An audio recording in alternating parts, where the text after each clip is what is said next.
ओम सहना भवतु सहनौ भुनक्तु सह वीर्यं करवावहै तेजस्विनावधीतमस्तु मा विद्विषावहै। ओम शांति शांति शांति। हरि ओम तत्सत्। श्री राम कृष्णार्पणमस्तु। भगवान श्री राम कृष्ण देव, भगवती माँ शारदा जी और स्वामी जी को प्रणाम अर्पित करता हूँ। मेरे गुरुदेव पूजनीय स्वामी भूतेशानंद जी महाराज जी को मेरा प्रणाम और आप सबके मेरा प्रणाम। आज इसमें एक छोटी सी कहानी, बिल्कुल तो 4-5 मिनट से भी ज़्यादा कहानी है। ये लियो टॉल्स्टॉय के बारे में है। भद्रता, पोलाइटनेस, सभ्यता जिसको कहते हैं, कॉर्टेसी, कुछ भी वर्ड में ले सकते हैं। सैमुअल स्माइल्स एक बहुत बड़े ऑथर हो गए हैं। बहुत अच्छे अच्छे सेल्फ डेवलपमेंट बुक्स उनके हैं। सैमुअल स्माइल्स पुरानी बात हो गई, अब तो नहीं रहे, बहुत पहले जा चुके हैं। एक समय में बहुत जो आजकल भी हो गए पॉजिटिव, ये जो स्पीच देना अपने लाइफ स्किल्स के बारे में, मोटिवेशनल स्पीकर्स कहलाते हैं, उन लोग सब बहुत हो गए हैं। लेकिन एक समय में भी सब बहुत बड़े बड़े ऑथर्स थे। सब स्पीकर तो नहीं थे मेरे ख्याल में, लेकिन बहुत बड़े बड़े ऑथर्स थे। तो सैमुअल स्माइल वो कहते हैं कि छोटी सी वर्ड, शब्द, sentence, politeness goes far yet costs nothing. भद्रता के जीवन में है, सभ्यता रही कि हमारे बात करने का तरीका वो बहुत दूर हमको लेके जा सकता है, फार रीचिंग। उसका कॉन्सिक्वेंसेस, उसका परिणाम बहुत अच्छे होते हैं, और लेकिन उसके कुछ खर्चा नहीं होता है। जैसे हंसने के लिए हमको पैसा नहीं देना पड़ता है, अच्छे व्यवहार करने के लिए पैसा नहीं देना पड़ता है, हैं? तो दूसरों को खुश करने के लिए, थोड़ा सा दूसरों को दिल खुश करने के लिए 2 शब्द अगर बोलें, ये भी एक बहुत बड़ी सेवा होती है। सेवा के बगैर पैसा सेवा नहीं होती है। सेवा के लिए भी विभिन्न प्रकार से होती है, बातों से भी है। तो ये इसी सभ्यता, कर्टेसी के बारे में है ये।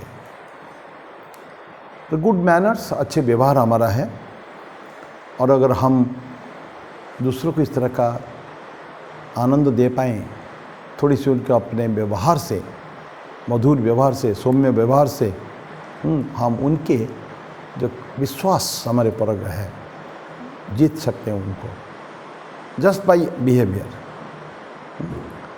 तो कहते हैं ना कि जो शुरुआत का चीज़ बहुत, the first thing longs last, लंबे समय तक, the first impression lasts long. एक व्यक्ति से अगर पहले हमारा हो गया ना, तो दैट गोज फार, कि हमारे जीवन के लिए वो तो टॉल्स्टॉय के बारे में है। टॉल्स्टॉय के एक फ्रेंड, बहुत क्लोज फ्रेंड, आके बार पूछते हैं, माय डियर काउंट, उनका नाम था काउंट लियो टॉल्स्टॉय। काउंट उनको बोलते थे, एक उपाधि दिया गया था उनको, काउंट। एक्चुअल उनका नाम था लियो टॉल्स्टॉय। रशिया के थे, बहुत बड़े ऑथर हो चुके हैं पुराने ज़माने के। स्वामी जी के समय में थे, ठाकुर के समय में वो थे। रशिया के बहुत बड़ा ऑथर है वो। तो उनके आके दोस्त बोलता है कि काउंट माय डियर फ्रेंड, तुमने एक यंग मैन को, एक युवा को मैं आपके पास भेजा था एक नौकरी के लिए। एक्चुअली टॉल्स्टॉय बहुत बड़ा फॉर्म था ना उनका, सब पब्लिकेशन फॉर्म ये बने, नीचे राइटिंग किताब के बारे में है। तो उनके लिए उनका एक व्यक्ति की ज़रूरत थी जो उनका असिस्ट करेगा हर काम के लिए। तो एडवर्टाइजमेंट दिया होगा पेपर में नेचुरली। तो उनके एक फ्रेंड ने किसी व्यक्ति को भेजा था, उनका नाम ले करके, ये टॉल्स्टॉय का फ्रेंड का है, रेफरेंस देकर।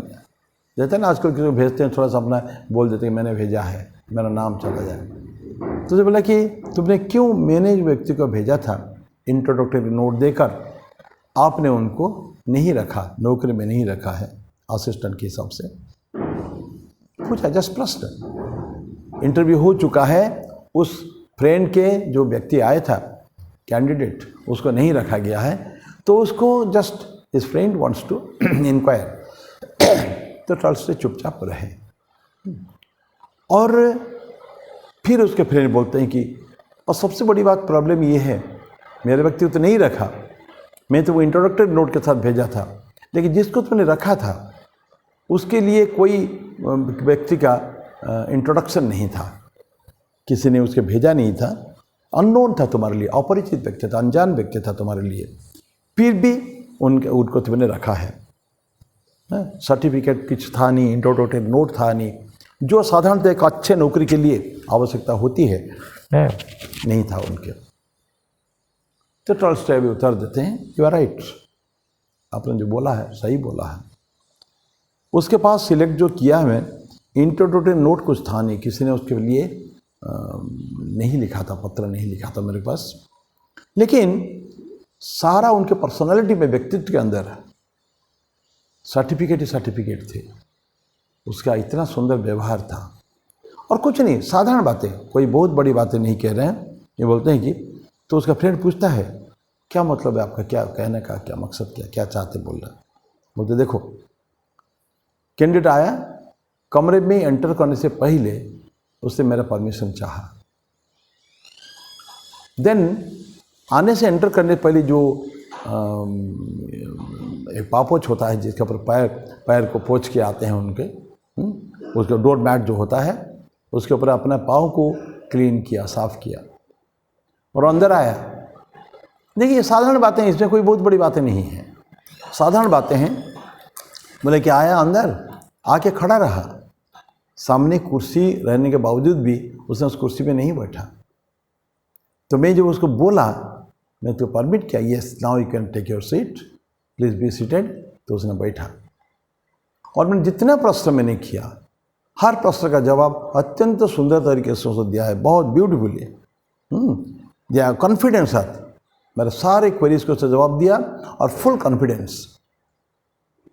कोई उत्तर ऐसा नहीं था कि ठीक से उत्तर नहीं दे पा रहा था, राउंड अबाउट आंसर से, ऐसा नहीं कि बीटिंग अराउंड द बुश जिसको कहते हैं ना, ऐसा भी था, ऐसा भी नहीं था। अब पूरा स्पष्टता के साथ से उत्तर दिया उसने। और जब इंटरव्यू मेरा ओवर हो गया, फिर जाने के लिए से पूछा, परमिशन मांगा, मैं परमिशन देने के बाद वो धीरे से कमरे से उठ के चला गया। तो इसीलिए मैंने सोचा कि ये जो लड़का, जो तुम्हारे लड़के ने नहीं किया है, इस लड़का इतना सुंदर, सौम्य, सुंदर व्यवहार, हर चीज़ में आंसर देना तो दूसरी बात है। नॉलेज उनका परफेक्ट नॉलेज था, सारे मेरे क्वेश्चंस का कॉन्फिडेंटली एवं क्लैरिटी के साथ, स्पष्टता के साथ उत्तर दिया। लेकिन जो आया और डोर मैट पे पैर पोछा, मेरा परमिशन चाहा, बैठा नहीं जब तो नहीं बोला गया, और जाते समय में भी अत्यंत माने शालीनता के साथ उसने गया। तो मैं समझता हूँ कि this was enough for a person to be selected in my form. जिस पोस्ट के लिए मैंने मांगा था असिस्टेंट के लिए, मेरे को लगा कि ये लड़का ही बहुत ज़्यादा उसके लिए हकदार था, तो इसे मैं उसको दिया। तो उसका फ्रेंड को कुछ बोलना नहीं बना। तो ये तो कहानी केवल है, छोटी सी कहानी है। मकसद क्या है इसका, कि बोलते हैं कि ये जो व्यवहार, it cost nothing, A small smile cost nothing but again goes far. तो हमारे व्यवहार से हम अगर दूसरों को इन्फ्लुएंस कर पाए, उनको ठीक उनको उनके ऊपर प्रभाव डाल पाए, तो हमारे लिए बहुत अच्छा रहता है। इसे बोलते हैं ना कि शुरू में ऐसा कहा जाता है कि हम किसी ऑर्गेनाइजेशन में, कि हम लोग भी इंटरव्यू हमको जीवन में देना पड़ा नहीं, करीब ना के बराबर देना पड़ा, क्योंकि वो अप्लाई किया था, इंटरव्यू हुआ था, राइट रेटिंग टेस्ट हुआ था, सिलेक्शन हो गया था, उसके बाद इट कंटिन्यूस। तो बोलते हैं कि जहाँ जाएंगे उस फॉर्म के बारे में, उस व्यक्ति पर्सन कंसर्न जो ओनर्स होते हैं उनके बारे में एक थॉरो नॉलेज रखने की आवश्यकता है। नंबर 1, हेजी आइडियाज़ नहीं, ये फॉर्म किसके लिए है, कब बना, उसका प्रोडक्ट क्या है, मार्केटिंग स्ट्रैटेजी क्या है, क्या उनका मार्केट शेयर वगैरह क्या है, उनका कौन कौन मेन व्यक्ति उसमें है इस ऑर्गेनाइजेशन में, और जो ओनर जो है उनका एमडी कहिए, सीईओ कहिए, जो भी है, किस तरह के व्यक्ति है, इसके बारे में थोड़ा आइडिया रखने की बहुत आवश्यकता है। अपनी टैक्ट तो रहेगा, नॉलेज तो रहेगा ही रहेगा, ये भी जानने की ज़रूरत है उनके बारे में। आजकल तो बड़ा इजी हो गया है सबको निकालना, गूगल सर्च करके हर चीज़ के बारे में जाना जा सकता है, कोई तकलीफ उसमें नहीं है। तो इसमें क्या होता है कि उनका बड़ा इम्प्रेशन पड़ता है ज़बरदस्त। देन तैयार रहना ग्रुप डिस्कशन के लिए। ये तो खैर इंटरव्यू में इसके लिए बात नहीं कर रहा हूँ, जो इंटरव्यू चला गया जिस टॉल्स्टॉय के केस में, तो क्लैरिटी रहनी चाहिए। आज का ग्रुप डिस्कशन होता है, क्लैरिटी रहनी चाहिए, बिल्कुल स्पष्टता। साधारणतः ग्रुप डिस्कशन में 8 से 12 लोग रहते हैं और एक टॉपिक दिया जाता है। इस टॉपिक को इतना सारे लोगों को इसे एक तो ग्रुप इफेक्ट रहना चाहिए, कोई किसी को ऊपर बोल नहीं रहा है, बराबर जो कंडक्ट करने वाला जो होता है डिस्कशन को, it's very well organized conduct करना जो है, तो तब जाके एक होता है। क्योंकि आई रिमेंबर रिसेंटली एक हमारे बहुत क्लोज डिवोटी है, उस कहीं गया था देने के लिए इंटरव्यू, बहुत अच्छा इंटरव्यू रहा। ग्रुप डिस्कशन में बोला कि वो बता रहा था कि हमारा जो ग्रुप था कि जो टॉपिक उन्होंने दिया था, वो टॉपिक को एक एंड होना चाहिए ना, एक सेटिस्फैक्टरी एंड जो होना चाहिए। डिस्कशन बड़ा हाफाजड़ हुआ बाकी लोगों से जिनको आइडिया बहुत ज़्यादा नहीं था, लेकिन they could not come to a solid conclusion. इसके लिए बोला कि सारे ग्रुप को वॉश आउट कर दिया गया। तो ये अपने टैक्ट के कारण होता है। इंटरव्यू इसलिए सो इम्पोर्टेंट। आजकल बहुत समय में वीडियो में आईएएस के इंटरव्यू आते हैं, सो आईएएस आईपीएस के इंटरव्यूज़, क्या क्या क्वेश्चन, बड़ा ट्रिकी क्वेश्चन पूछते हैं, उसी से उसका आंसर करना पड़ेगा। तो ये सब अपनी कला कौशल है। लेकिन आज के जो टॉपिक था अत्यंत अच्छा बोला था मैंने, बहुत छोटा सा टॉपिक है, छोटी सी कहानी है। तो अपने को जीवन में कैसा व्यवहार लोगों से करना है। तो फिर अभी कहानी को यहीं बंद करता हूँ, मेरी वाणी को विराम देता हूँ।